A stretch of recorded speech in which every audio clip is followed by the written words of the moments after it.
Well, hello. Welcome back to another exciting edition of Coffee with Steven.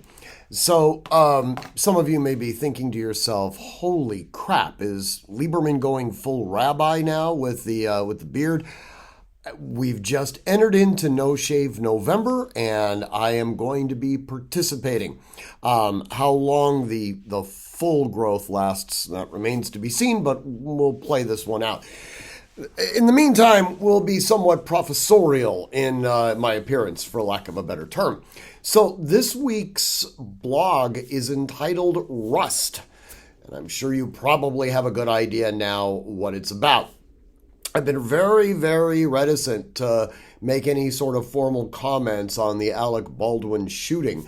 For a variety of reasons. First and foremost, there was a tremendous amount of data that was being presented sort of like on a drip, constantly going. And I didn't want to say something that subsequently would be completely incorrect based on the new evidence that had been proffered.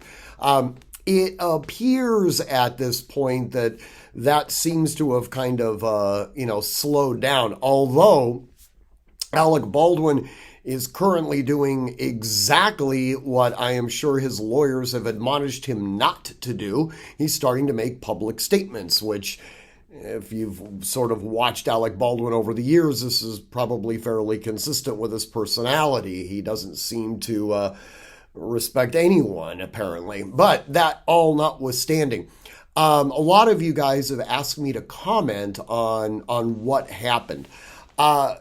You know, one of the things that pretty much everyone who either watches this blog or reads the blog has already sort of adopted as to part of their daily ritual, especially those of us who carry guns on a regular basis, is a complete and fundamental incorporation of the four safety rules into our lifestyle. Now, in order for somebody to be injured or killed, there has to be a violation of at least two rules simultaneously. You can't just have your finger on the trigger, okay, and your sight's not on target and you haven't made the decision to shoot. You also have to be violating rule number two, pointing the firearm in a direction where there's something that you're not willing to destroy. That's the only way that somebody can be killed or injured. You may very well have a negligent discharge if you violate a single rule, but you've got to violate two in order to actually create some sort of injury. In this instance, it's fairly obvious that he violated at least two, if not more than that. Probably the biggest issue that I have with this entire thing is that Alec Baldwin, while he is rabidly anti-gun, has been exposed to firearms throughout his entire life as an actor. He's had numerous instances where he's had weapons handed to him on set, and one would assume that a bare, reasonable level of understanding would mandate that he would check to make sure that a weapon is in fact cleared.